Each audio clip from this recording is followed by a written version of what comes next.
तौफीक दे तो उसको राजी करने की कोशिश करना। मालिक बिन दीनार सोचते हैं कहीं मैं ही तो नहीं, ये सोच के डर गए, उठे अपनी जगह से, फरिश्तों के पास पहुंचे, कहने लगे बताओ तो सही वो कम नसीब कौन है जिसका लाखों में अल्लाह ने हज कबूल नहीं किया है। आने वाले फरिश्तों ने कहा नाम उसका अब्दुर्रहमान बिन शीरान है। कहा कहाँ मिलेगा? कहा फला जगह पर है। अल्लाह अकबर, सोच ही रहे थे, इतनी देर में एक आसमान से पर्ची गिरी।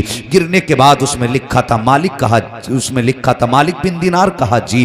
कहा जाओ अब्दुर्रहमान बिन शीरान है, फला मकाम पर है, उससे जाके कह दो हमने उसका हज कबूल नहीं किया है। आपने वो सुना और उस जगह पर गए, जाके देखा एक शख्स माजूर है, एक हाथ नहीं है, एक आंख नहीं है, बैठा हुआ है। जैसे जाके आपने सलाम किया, उसने चेहरा देखा, कहने लगा लगता है ये कहने आए हो कि अल्लाह ने मेरा हज कबूल नहीं किया है। इतना सुनना था हजरत मालिक बिन दीनार परेशान हो जाते हैं। कहा तुझे कैसे पता चला? कहते तुम तो आज आए हो, लेकिन 7 साल हो गए हैं मैं मुसलसल हज कर रहा हूं, हर हज के बाद यहां आके बैठता हूं, इतने में पीछे से बंदा आ जाता है, कहता रब ने फरमाया तेरा हज कबूल नहीं है। जब इतना सुनना था आपकी आंख में आंसू आ गए, कहने लगे बंदे बता तो सही, तुझे 7 साल हो गए हैं, तेरा हज कबूल नहीं हो रहा है, पता कौन सी खता करके बैठा है, कौन सा गुनाह किया है जो 7 साल से अल्लाह ने तेरा एक हज भी कबूल नहीं किया है। उसकी आंख में आंसू आ गए, कहने लगा तेरा नाम क्या है?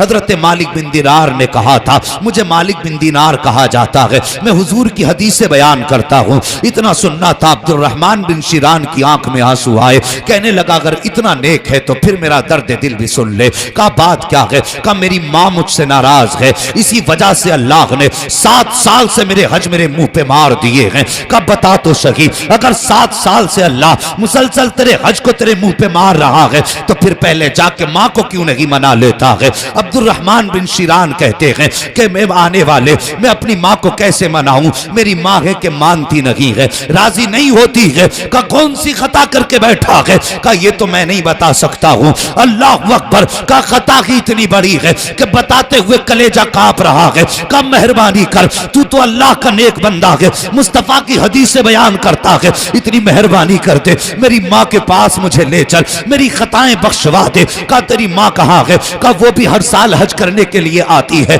का कहाँ मिलेगी? का जाओ मीना के मैदान में चले जाना, एक खेमा होगा, आधी रात के अंदर भी चराग जलता होगा, जिस खेमे के अंदर से कुरान की तिलावत की आवाज आ रही होगी वही खेमा मेरी माँ का खेमा होगा। अल्लाह अकबर। मालिक बिन दीनार ने अब्दुर्रहमान बिन शीरान के पास से सफर शुरू किया है। चलते चलते उस मकाम पे पहुंचे हैं जहां पर इस शख्स की माँ बैठी हुई है, अंधेरी रात है, चराग चल रहा है, कुरान की तिलावत की आवाज आ रही है। दरवाजे के जाकर के आपने सलाम किया, अंदर से जवाब आया है। फिर कहते हैं खातून इजाजत हो तो मैं अंदर आना चाहता हूं।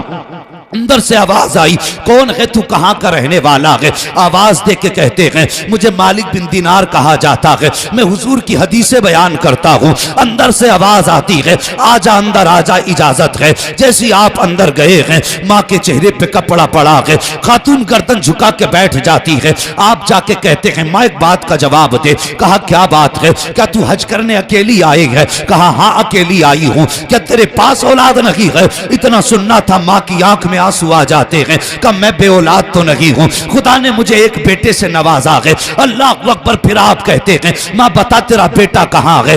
माँ चुप हो जाती है। फिर दूसरी मर्तबा कहा ए माँ बता तेरा बेटा कहाँ है? माँ ने फिर जवाब नहीं दिया है। फिर आपने तीसरी मर्तबा कहा माँ बता तो सही, अगर बेटा है तो अकेली क्यों आई है? माँ कहती है मेरा बेटा 7 साल से मुझसे दूर हो गया है, 7 साल हो गए दरवाजे पे नहीं आया है, अकेली हज करने आई हूँ। का माँ अगर तू इजाजत दे तो तेरे बेटे को मैं ढूंढ के ले आऊं। का कहां तलाश करेगा? का माँ इजाजत तो दे, तेरे बेटे को मैं लेकर के आऊंगा। माँ ने कहा तेरा एहसान होगा, वो जाने वाले मेरे बेटे को वापस ला दे। मालिक बिन दीनार अपनी जगह से उठे हैं, अब्दुर्रहमान बिन शीरान के पास पहुंचे हैं। कहा चल मैंने तेरी माँ को मना लिया है। अल्लाह अकबर। जब लेकर के गए हैं अब्दुर्रहमान बिन शीरान का हाथ मालिक बिन दीनार के हाथ में है। जैसे दरवाजे पे पहुंचे हैं अब्दुर्रहमान बिन शीरान ने आवाज दे के कहा था, ए माँ तेरा बेटा आया है, अंदर आने की इजाजत दे दे। जैसी इतनी बात कही थी, अंदर से माँ की आवाज आई थी, खबरदार मैं तेरा चेहरा देखना नहीं चाहती हूँ, जहां से आया है वापस चला जा। जैसी इतनी बात कही है, हजरत मालिक बिन दिनार की आंख में आंसू आ जाते हैं। कहते नादान बता तो सही, जब तन्हाई में मिला था तो तेरे माँ के सीने का दर्द अलग था, लेकिन अब जब तू आया है तो वो कौन सा जख्म है जो तेरी आवाज से ताजा हो गया है, वो कौन सा दर्द है जो तेरे लहजे से जिंदा हो गया है। अल्लाह अकबर। अब्दुर्रहमान बिन शिरान की गर्दन झुकी है, मालिक बिन दिनार वापस जाने लगे हैं। तब अब्दुर्रहमान बिन शिरान ने मालिक बिन दिनार का दामन थामा है और कहा था, हजरत जी जब यहां तक आ गए हो तो माँ से माफ भी करा के चले जाओ, कयामत तक एहसान नहीं भूलूंगा। आपने हाथ पकड़ा है, माँ के सामने लेकर के गए हैं। ओ जवान, कभी माँ के दर्द को समझ लिया करो, कभी माँ के प्यार को समझ लिया करो। तू कहता कि माँ माफ नहीं करती है, तुझसे किसने कह दिया ये माफ नहीं कर सकती? खुदा की कसम, अरे ये तो वो जिगर रखती है, तू जितना चाहे जुल्म कर ले, अगर एक मर्तबा इसके कदमों में जाके बैठ जाएगा और इतना कहेगा माँ माफ कर दे, तो जवाब आएगा, बेटे तू तो आज आया है, मैंने तुझे पहले ही दिन रब की रजा के लिए माफ कर दिया। नारे तकबीर। पहले राजी करो, ये सबसे बड़ी मस्जिद है और सबसे बड़ा काबा यही है, पहले इनको राजी करो। ये रूठते हैं तो बड़ी आसानी से राजी हो जाते हैं। मालिक बिन दिनार कहते हैं, बता खता कौन सी करके बैठा है? उसने कहा, हजरत जी खता बहुत बड़ी है, कम से कम मुझे लेके तो चलो माँ के पास। अल्लाह अकबर। कहने लगे, मैं मालिक बिन दिनार माँ तुझसे गुजारिश करता हूँ, अपने बेटे को एक बार अपने पास आने की इजाज़त दे दे। सुनना मेरी बात, अंदाज़े बयां मेरा बहुत शौक़ नहीं है, शायद कि उतर जाए तेरे दिल में मेरी बात का, अंदर आने की इजाज़त दे। अब्दुर्रहमान बिन शिरान को माँ ने इजाज़त दी, ठीक है मालिक ले आओ। जैसे आप अंदर लेके गए, कहने लगे, माँ आप ज़रा जुर्म तो बता, तेरे बेटे की ख़ता क्या है? वो ज़रा चेहरे से पर्दा तो हटा। उसने कहा, इस बेटे की ख़ता पूछ रहे हो? तो सुनो। कहा, क्या बात? का रमज़ान शरीफ का महीना था, मैं रोज़े से थी और कुरान की तिलावत में मसरूफ़ थी, ये शराब के नशे में आया, इसके हाथ में गोश्त था, इसने आके कहा, माँ मुझे ये गोश्त बना दे। मैंने कहा, नहीं, मैं रमज़ान के महीने का एहतराम करती हूँ, मैं तुझे गोश्त बना के नहीं दूंगी, शाम तक तो मैं तेरे लिए खाने की कोई चीज़ नहीं बना सकती। जालिम, एक तो रोज़ा रखने से गया, ऊपर से इस महीने में शराब पी के आया है, और तूने फिर मुझे मजबूर किया गोश्त बनाने के लिए। माँ ने कहा, मैं तेरे लिए गोश्त नहीं बना सकती। अल्लाह अकबर। जब इतनी बात कही ना, माँ ने कहा कि मैं तुम्हें क्या बताऊं मालिक, इसने मेरे मुंह पे तमाचा मारा, जिसके तमाचे की वजह से मेरी आंख निकल गई थी। अल्लाह अकबर। का इसने फिर मुझे धक्का दिया और तंदूर में धकेल दिया। का ये धकेल करके घर से बाहर चला गया। का आज तक मेरे बदन के जले हुए के निशान नहीं गए हैं। माँ ने आस्तीन ऊपर की कपड़ा हटाया तो उस माँ का हाथ जला हुआ था। जब चेहरे से पर्दा हटाया तो आंख नहीं थी। जब इतनी बात देखी है, ये हाल देखा है, हजरत मालिक बिन दिनार ने अब्दुर्रहमान बिन शिरान को आगे किया। कहने लगे, माफ तो माफ कर दे, जो आंख तेरी निकली है वही आंख इस बेटे ने अपनी भी निकाल दी है। जिस हाथ से तुझको तमाचा मारा था, इस बेटे ने वो हाथ भी काट दिया है। अल्लाह अकबर। जब माँ ने इतना सुना है, माँ की चीख निकल जाती है, बेटे को लिपट जाती है। माँ रो के कहती है, लखते जिगर, तूने अपनी आंख क्यों जाये कर दी, तूने हाथ क्यों काट दिया? कहते, माँ जिस हाथ से मैंने तमाचा मारा था, मुझे वो हाथ अच्छा नहीं लगता था, मेरी वजह से जो आंख तेरी निकली थी, ए माँ मैंने वो आंख अपनी भी निकाल दी है। यार माँ की चीख निकल जाती है। माँ ने बेटे को सीने से लगाया, कहा, लखते जिगर, काश मालिक को तू हाथ काटने से पहले लेके आ जाता, आंख निकालने से पहले लेके आ जाता। जिस दिन रब ने कहा था तेरा हज कबूल नहीं है, उस दिन तू किसी को सिफारिशी बना के ले आता।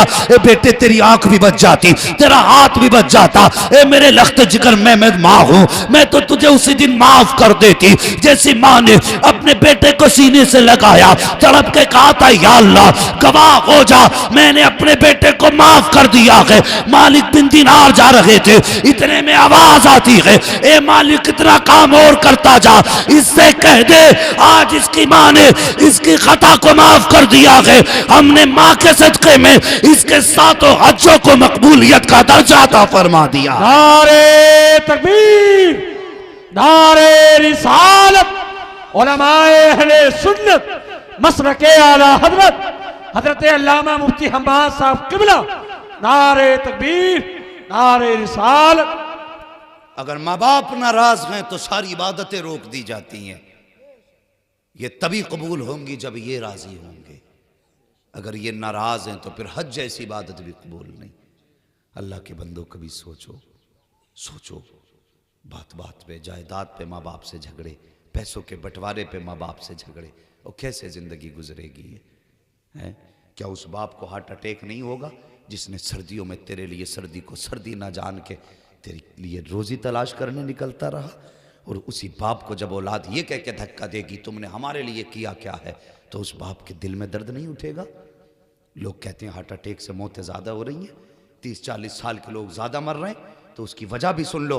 जहाँ तक मैं जिस नतीजे पे पहुँचा हूँ, ये लोग कहते हैं कि आज बंदा चिकनाई खा रहा है। आज क्या चिकनाई खा रहा है? आज तो फॉर्चूनर वाला, फॉर्चून वो चल रहा है ना, क्या बोलते हैं, रिफाइंड खा रहे हैं, तेल भी छना हुआ खा रहे हैं, चिकनाई खा ही कहाँ रहे हैं? चिकनाई तो पहले दौर में लोग खाते थे जब खाने भी देसी घी के होते थे। आज तो चिकनाई नाम को भी नहीं मिलती है। कहते हैं इसकी वजह से हार्ट अटैक है। नहीं, हार्ट अटैक इसकी वजह से नहीं। हार्ट अटैक कब होता? सुन, जब बाप कहे बेटे ये मेरी दवा का पर्चा है, पिछले साल जो खांसी का सिरप ला के दिया था उससे बड़ा आराम हुआ था, बेटे इस बार भी ठंड आ गई है, खांसी का सिरप ला दे। बेटा उस पर्चे को देखे, यूं बाप के सामने मोड़े और फेंक के कहे कि मैं तुम्हारे खर्चे उठाऊं या अपने औलाद के खर्चे उठाऊं। उस वक्त में बाप के खुदा की कसम जो खून जहां होता है वहीं ठहर जाता है। 3 सेकंड तक इस हालत में बाप खड़ा रहता है कि वो सोचता जाऊं तो कहां जाऊं, जमीन फटे चला जाऊं। खून ठहर जाता है, सांसें थम जाती हैं, फिर 3 सेकंड के बाद खून जारी होता है तो सारा खून चला जाता है। लेकिन जिसमें कुछ जगहें ऐसी भी होती हैं जहां जगा हुआ खून फिर बहा नहीं करता है, फिर वो खून अटकते अटकते धीरे धीरे चलते चलते महीनों के बाद वो बाप के दिल में आके नस में फंस जाता है। बस वही खून बाप की मौत का सबब बन जाता है। लोग कहते हैं चिकनाई से मरा है। नहीं, ये चिकनाई से नहीं मरा, ये कोलेस्ट्रॉल से नहीं मरा, ये हार्ट अटैक से नहीं मरा। अगर ये मरा है तो औलाद की बदसलूकी से मरा है। अगर ये मरा है तो बेटे के कड़वे जवाब से मरा है। खुदा की कसम, अगर तेरे बाप को खुदा के करम से अगर तेरे बाप को डायबिटीज हो गई हो, इंसुलिन ले रहा हो, तो दवा न कर, इसके सीने से लग जा। तेरे सीने से सीना इसका लगेगा, अल्लाह आधी बीमारी को तेरे प्यार के सदके में दूर फरमा देगा।